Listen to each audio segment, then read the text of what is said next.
Hello, and welcome to some more communication education. I'm Denise Hill, and today's all about the sisters, all about the ladies. Yeah, the 5 challenges women speakers face. It's different being a speaker who is a woman versus the world of male speakers. And this isn't even about race, it's not about class, it's solely about gender. And that's because we're in a society that is male dominated in terms of this particular industry, and then still in terms of the perception that people have towards women as authority figures. Because let's face it, when you're a speaker and you're standing there with the microphone, you're an authority of something. Whatever your topic is that you're speaking on, you are considered an authority. If you are standing in front of an audience with a microphone and they are paying attention to you and they are listening to you, you are engaging them, you are an authority. Now, I hope that in fact you have the content, you have the experience, you have the wisdom, you have the knowledge to back up you standing on that stage with that microphone. Fortunately, I've met far too many speakers who, they're very charismatic, they're great presenters if you give them the information. But the reality is that they aren't, in fact, an authority if you leave them alone on their own to stand as that authority figure. That's not what this is about. We can talk about content another time. I just want to make those who are aspiring to become professional speakers, and perhaps they're already bumping their head up against the wall, I need to make sure you understand that there are challenges specific to being a woman in the professional speaking industry. I've just pulled out 5 of them just so I can bring some light to them. We can talk about how to overcome them later at the end. Stay tuned because it's big. Number 1, the biggest challenge that you have to overcome as a woman is vocal tone. So there's been a lot of studies done that say the deeper, richer, fuller toned women are received easier as an authority figure than those who have higher pitched voices. So you can play that scenario in your head. If I come to you and I'm like, listen, I need you to go and you're going to take me as far less of an authority as if I came to you and said, listen, I need you to take this and go do. And so there's science behind it because they legitimately did focus groups. They've done studies. They've done all of that. There are ways for you to build that base and that fullness within your voice. Like my talking voice to you right now, that's my speaking voice. When I wake up in the morning, I sound nothing like this. It's been years of training. It's been years of understanding how to breathe, of understanding how to utilize my core, of understanding how to preserve and protect my instrument, my voice. So there is a lot of work that needs to be done around that. If you are somebody who is higher pitched, but understand the more you're able to control the tone of your voice and be able to present yourself with that tone of an authoritarian personality, the more you'll be received as somebody who is desired to be heard from and received as an authority figure. So look for my videos on how to make sure that you are able to practice, build that. So you don't have to be a bass, okay?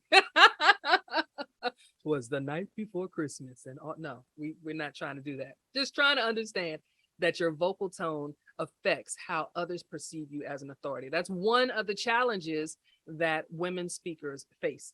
A second challenge is that we have a priority list that we have to continue to be mindful of, because we're sometimes not just speakers, sometimes we're also, where is it, moms, right? I remember many a time that my daughter would be on the floor of the radio station in her car seat, in her little inflatable bed as she got older, playing with her toys in between my mic breaks so that I could still have the dream that I was going after, that I could still try to build this life that I wanted. And so often it's presented as you're either a mom or you're this, You can't go travel the world and speak because you've got this child at home. And there are so many communities, there are so many tools, there are so many resources, there are so many, learning methodologies that will allow for some flexibility, but you still have to have that priority list. That's one of the expectations of you as a woman, that you have this authority, this priority list of family and home and everything else, and then your dream is kind of at the bottom. That's one of the challenges that you're going to have to face as a woman who is a speaker. One, your vocal tone will often influence if somebody views you as an authority, but two, that priority list is constantly pulling at you. That even if you have somebody who has agreed to watch your child for you, that you trust, it could be a relative, right? It's not like you're leaving them with a stranger. You still have that mom guilt sometimes. You still have that expectation from others that, well, why are you here when you should be there? Like, that priority list can be a huge challenge as you try to proceed as a professional speaker. The third one is your appearance. Your appearance.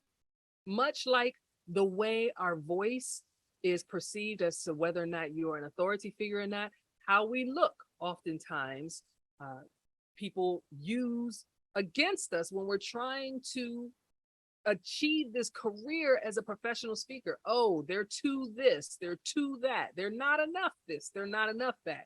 And for those who think I'm just talking about maybe you need to lose some weight, I have professional speakers, colleagues that literally are the size of a pencil and they get you're too thin.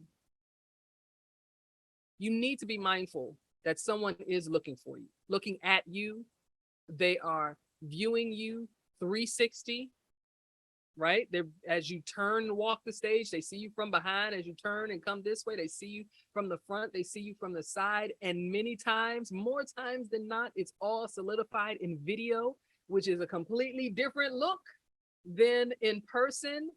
And so our appearance matters, right? We do need to be able to stand on the stage for 60 minutes and give a speech and not be winded. So there is an amount of physical fitness that needs to take place. But understand, this isn't a challenge because you don't like the way you look. This is a challenge because society is placing on you the way they believe you should look. And that's a challenge that you're going to have to address, that you're going to have to overcome, that you're going to have to understand that in some parts of the country, you can dress conservatively. And in other parts of the country, you have to, they want you to dress down and wear jeans. And then another part, and if you're an international traveler, oh my goodness, it's even more things that you have to take into consideration. What the dress that was acceptable in one country is too short in another country. Your appearance is a challenge that you are going to have to overcome. So that is your vocal tone, your priority list, appearances. Those are three challenges that professional speakers who are women are faced with often, all the time. You will have to deal with this. Okay? Just bringing it to light so you can think about it, figure out how to overcome it. And then I'll tell you a community that you can join as well. Now, the fourth one, that B perception. You know the B word. That female dog word. Yeah, the B word that they like to throw on women when you assert yourself. Because you're going to be negotiating your contracts, especially at the beginning when you don't have a full team and a manager and all of that good stuff and a PR person.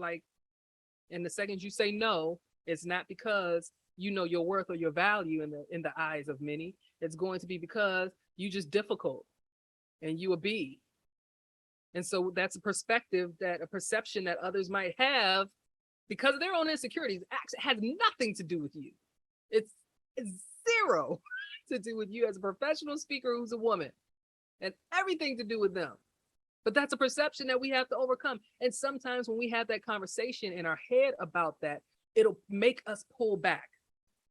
Like, you're worth that extra grand, and you need to say that. But because they're like, well, our budget is we have some leeway, but we really wanted to use that extra grand for food. So we need you to take this money. Like, you don't want to be the one to say, no, I'm not coming if you do that. Because you don't want to be perceived. So you'll back off and shrink down and be like, okay, well, maybe next time we can get the full budget. No, man. That's a challenge that you're going to have to overcome. walking that fine line, being concerned about whether or not somebody's going to perceive you as that, or you knowing your value and asserting that, hey, I'm worth it. Trust me, I'm worth this. I've proven it. You ain't got to trust me. Look at my record. Like, I'm worth it. Walking that thin line. And the conversation in our head about not wanting to be perceived that way.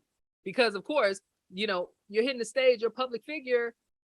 It takes one person to call you a B, and that trickles in through the industry among event planners, among, speakers, bureaus and stuff. And now potentially that's the conversation that we have with us. It's a challenge that we got to keep overcoming along with our vocal tone, our priority list, our appearance. You got that B perspective. And then number 5, community. Oh my goodness. So I've been a professional speaker for 30 years, and I can count on one hand the number of women who have embraced me and surrounded me, poured into me, helped mentor me, so that I knew I wasn't alone in this. Because shoot, I got people telling me that my voice is too low. As much as I have the ability to lower my octave and present myself as an authority for my vocal tone, sometimes people still say I sound like a man, right? And then of course, my priority list. I got a daughter. So as much as I'm there taking care of her because she's with me, it's why are you working and dragging your daughter all over the place? You still got to deal with those people. And of course, the appearance. Oh man, why is your hair too short? Oh, now you wearing wigs. Why are you wearing a wig? You can't gray hair. Like, you look too manly. You work out too much. Your shoulders are too broad. It's like, and I'm worth X amount of dollars. And so, well, how much do you charge? I charge you this. Well, so can you work with me? No, this is what I charge. Okay, but it's for the no. This is what I see. You difficult, y'all people. Oh, and then I don't have anybody to turn to and be like, do you have to go through this too? Is this what it's like to be a woman professional speaker? Nobody just say, hey, keep going. You got this. This is how you overcome that. This is the things that you should, man. I didn't start getting those types of people into my life until I was well into the 20s years of doing professional speaking. Like it was like year 25, 23, 24, 25 that I started finding a community of women who were like, no problem. Like, who didn't view me as a threat. Like I was trying to take something from them if they shared some information with me, that all of a sudden that meant less money in their pocket, that saw value in collaborating. It's like, hey, instead of you getting a gig or I getting a gig, we can both get a gig together, both get paid, come to them as a package deal as opposed to like, that's crazy, right? And so I told you at the beginning, I will let you know how you can overcome some of this. Well, I wanted to be that community for other women speakers. And so I've created Where Women Speak. It's a community of women professional speakers. We do regular coaching calls, regular times where people can kind of share what they've learned, share information about calls for presentation proposals, coaching, some one-on-one coaching if needed on how to present better, sharing documents like different contract templates and whatnot. Where Women Speak is to help people overcome these 5 challenges that professional women speakers have to go through. And listen, I just gave you 5 challenges. That is not the only thing we have to deal with. It's just 5 of the major ones that professional women speakers have to deal with. And so I want to make sure you know about Where Women Speak. You can find more information at denisehill.com. Don't let any of these challenges that I'm telling you about discourage you from being a professional speaker. If you got a message that somebody can benefit from and you want to share it with the world, do that. We can help. But don't let these challenges discourage you. Just know that it's different for a professional woman speaker. They face a different set of challenges than male speakers face, who have dominated the industry. They've dominated the industry for decades. It was created by men, for men to exert themselves as authority figures over particular industries. And of course, as women begin to knock the doors down in these industries and enter into them, they're beginning to be voices of those industries as well. But there are people who just have experiences in life that others can benefit from, that just want to be speakers. Listen, I'm here to help you. If you are a woman, you got a community of support and knowledge and education and empowerment. Okay. So these 5 challenges were just to bring light to the situation and let you know that you got a community of support. All right. I'm so looking forward to bringing you some more communication education. Make sure you're liking, make sure you're following and subscribing, because so much more coming down the pike. All right. Don't forget, it's not about what you say, it's about what you communicate. Take care.